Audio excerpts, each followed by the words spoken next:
Let me tell you something. You know that feeling when you are driving through Texas on a long shift, or maybe just finishing a double at some diner off Route 66 in Oklahoma, or closing up a restaurant kitchen in downtown Chicago at midnight, and someone walks out without leaving a single dollar? Now multiply that feeling by 11 people. He walked in with 11 people, after booking for 9, sat down like he owned the building, let his wife and daughter treat my colleagues like they were invisible, spent hours at that table, hours, and then he left us $4. $4. Now, I want you to remember that number, $4, because months later, when that same man called back, during the single busiest weekend of our entire year, and expected us to bend over backwards for him again, I was the one who answered the phone, and I had not forgotten a single thing. This is that story. If you have ever worked a service job, if you have ever bitten your tongue so hard you thought it would bleed, smiled at someone who treated you like furniture and then left you absolutely nothing for it, this story is going to feel like the first deep breath you have taken in a very long time. Hit that like button right now, subscribe if you are new here, and stay with me. Because this one is for every single person who ever served someone who did not deserve to be served. Let us get into it. Okay, before I tell you what this man did, I need to tell you where this happened, because the setting matters a lot. This was not your average restaurant. Not even close. This place operated on military principles. Because the staff, every single one of us, were soldiers. Actual soldiers. Not metaphorically. Not in the we run a tight ship kind of way that restaurant managers say to sound impressive. Soldiers. In uniform. Serving food. Which sounds unusual, and it was. But what made it genuinely different from any other restaurant I have ever heard of was this. When the rules were broken, when something went wrong, we were the ones who got punished. Not a formal complaint to management. Not a bad review online. Personally. With real professional consequences. So we had rules. Clear ones. And the most important one, the one that every single regular customer knew because we made absolutely sure they knew, was this. If you wanted to come with 10 people or more, you had to make a special arrangement in advance. Not a request. An arrangement. Formal. Planned. Done properly. Why? Because our kitchen was not staffed for surprises. Every chef on duty was there for a specific pre-planned reason. We did not have extra people just casually waiting around for large parties to show up unannounced. The rule was fair. The rule was clear. And the rule was, for one particular customer, apparently just a suggestion. I need to go back a little further. Before the tip. Before the festival. Before any of it. Because this man had history with us. And that history, looking back now, told us everything we needed to know about exactly who we were dealing with. His daughter had a birthday. Now, a birthday dinner. Nice occasion. Happy event. We are soldiers, not robots. We appreciate a celebration. Fine.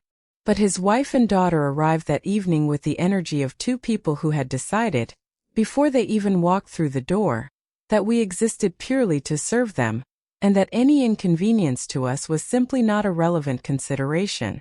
They wanted 15 cakes cut. Not one birthday cake.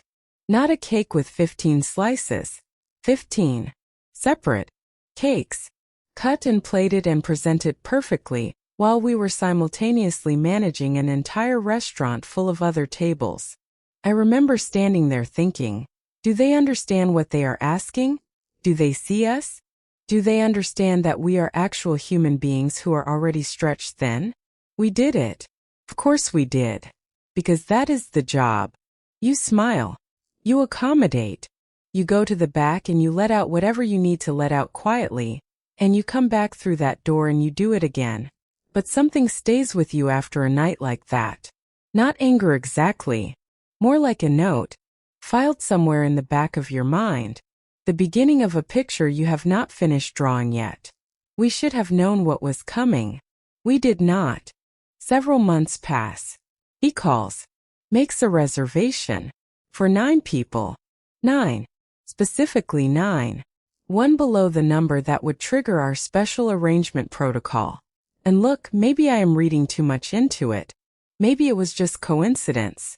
Maybe he genuinely expected 9 people and that was that. He arrived with 11.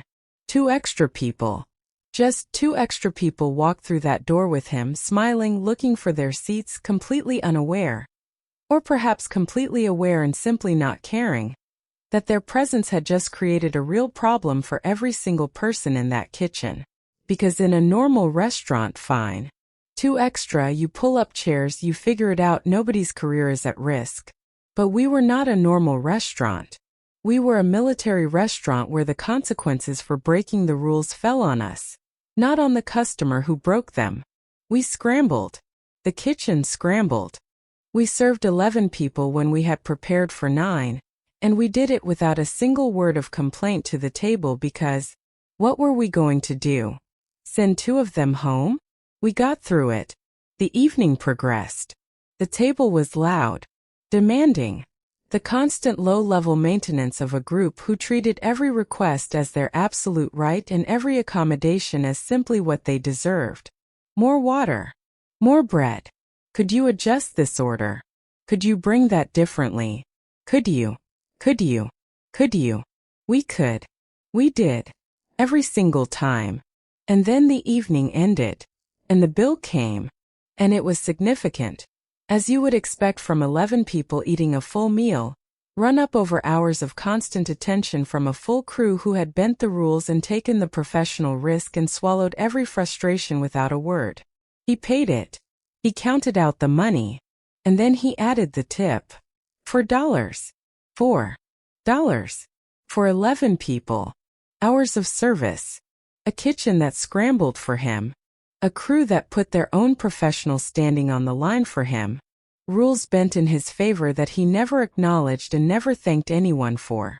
The information spread through the restaurant the way it always does in a tight team. Fast. And then the silence came. That very specific silence. Have you ever been in a room full of people who are all feeling the exact same thing at the exact same moment, and nobody says a single word? That is what it felt like. We all looked at it. We all knew. And we all stood there in that silence holding something that had absolutely nowhere to go. I felt something shift in my chest right then. Not hot anger, I want to be clear about that. Hot anger burns fast and leaves you empty. This was something colder, quieter, more patient.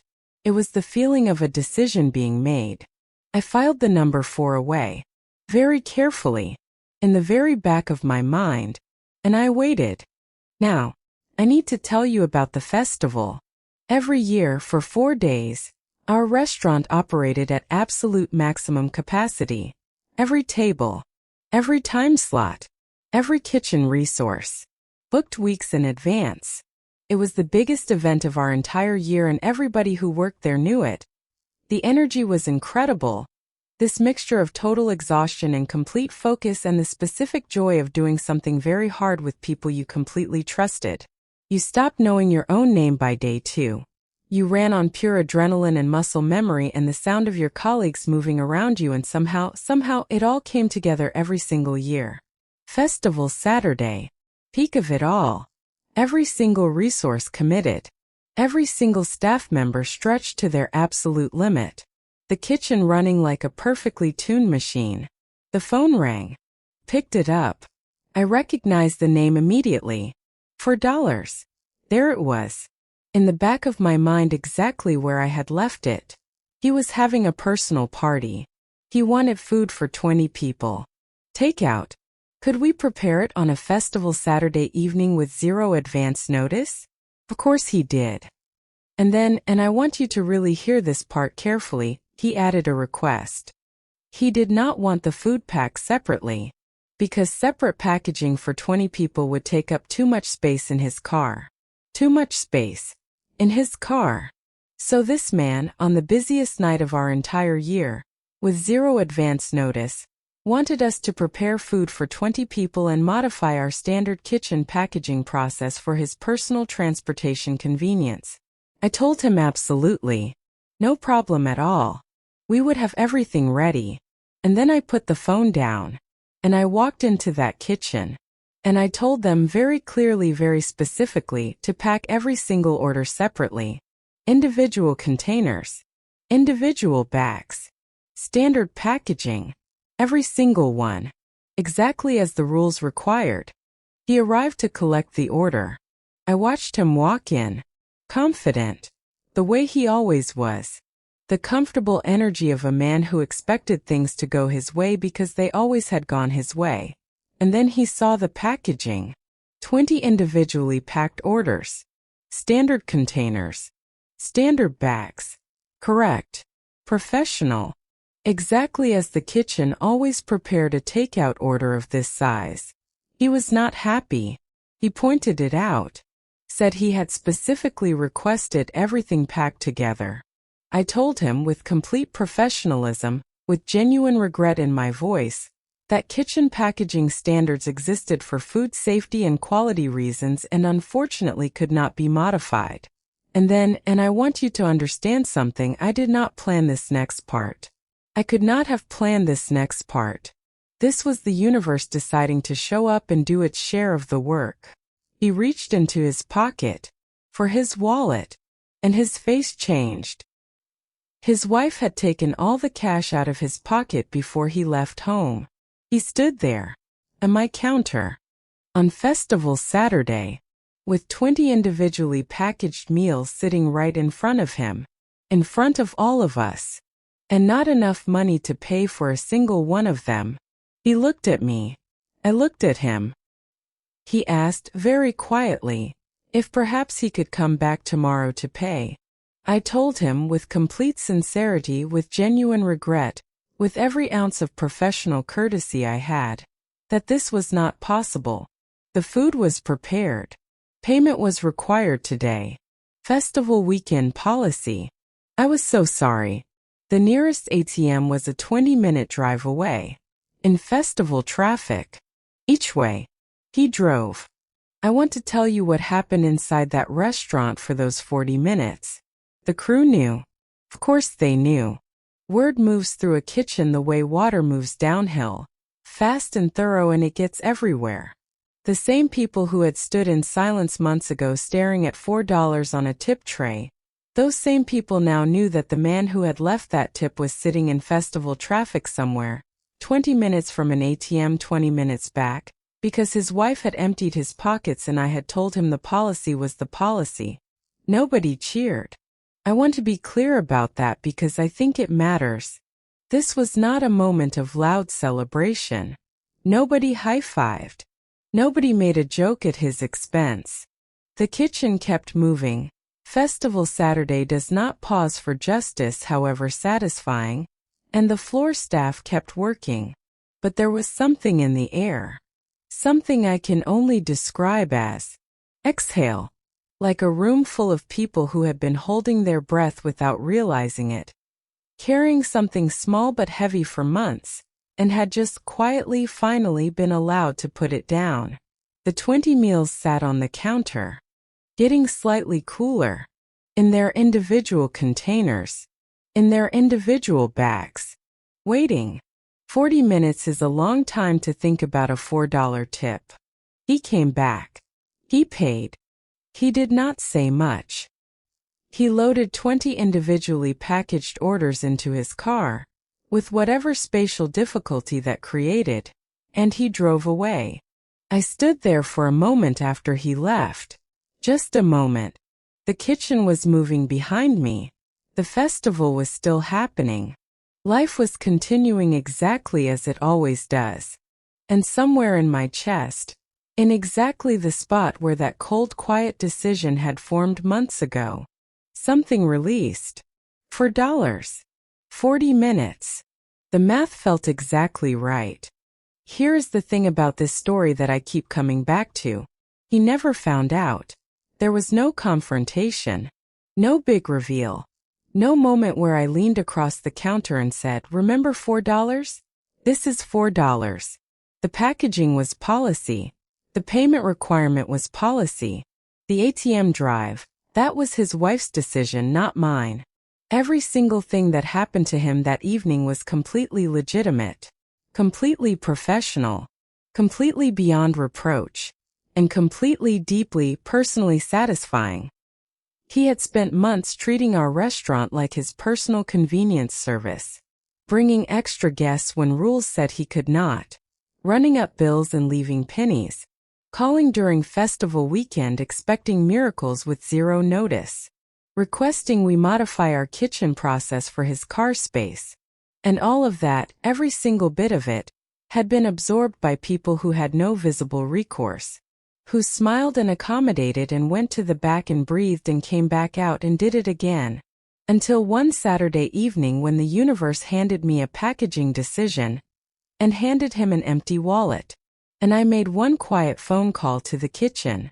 $4. 40 minutes. That crew deserved every single second of it. You know what I think about most when I think about this story? It is not the packaging. It is not the ATM. It is not even the $4, as satisfying as that number is to say out loud. It is the exhale. That collective, quiet, nobody-cheered exhale from a crew of people who had been doing the right thing for months with no acknowledgement, no gratitude, no recognition, and finally, just once, felt the weight lift a little. That is what good service work never gets enough credit for. The weight of it. The constant professional dignity in the face of people who mistake your dignity for weakness. It is not weakness. It never was. Sometimes it is just patience. Patient enough to wait for Festival Saturday. If this story made you want to raise a glass to every service worker who ever absorbed something they should not have had to and found the one perfect professional moment to let the universe handle the rest, smash that like button right now and tell us in the comments, what is the most satisfying workplace revenge you have ever pulled off or witnessed? No industry too small. No story too petty. The more specific the better. We are here for every single one of them. And if you want more stories exactly like this one, real people, real situations, real justice served in the most perfectly timed, completely professional, deeply satisfying ways, subscribe. New episodes every single week. We will see you in the next one.